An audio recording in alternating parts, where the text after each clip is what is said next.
Qui peut le plus, peut le moins. C'est bien cette idée que le promoteur avait à l'esprit, mais il s'est heurté aux rigueurs du Code civil. Je vous raconte cette semaine l'histoire d'un couple qui a fait l'acquisition d'un appartement dans le cadre d'une vente en l'état futur d'achèvement. Monsieur et Madame I concluent avec une société civile de construction-vente un contrat de réservation pour un appartement dont la surface mentionnée est de 53,80 mètres carrés. Après la livraison de l'appartement, monsieur et madame I font mesurer par un diagnostiqueur la surface habitable de l'appartement et s'aperçoivent que l'appartement fait en réalité une surface loi Carrez de 50,59 mètres carrés.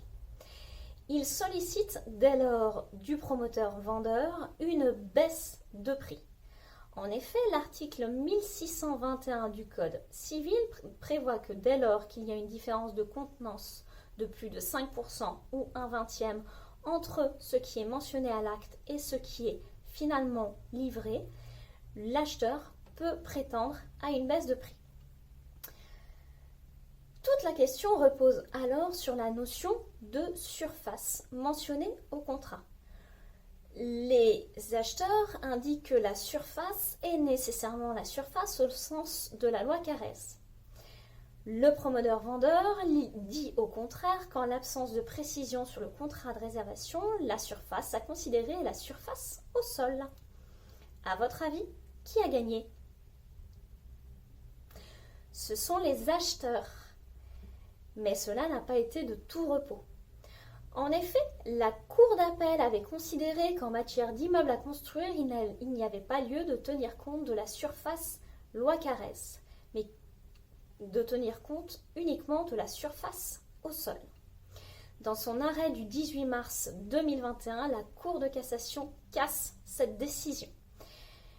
Elle juge que dans l'acte de vente d'immeubles à construire, les dispositions de l'article R111-2 du Code de la construction et de l'habitation doivent être respectées.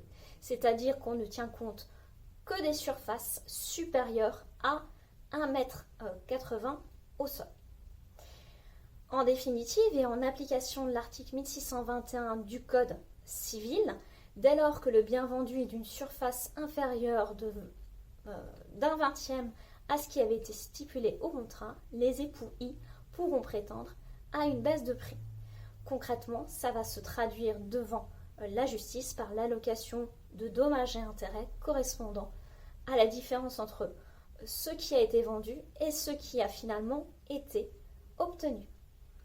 Si cette vidéo vous a plu, n'hésitez pas à la commenter, à la liker ou à la partager, ça me fera très plaisir. Quant à moi, je vous dis à la semaine prochaine pour une toute autre thématique.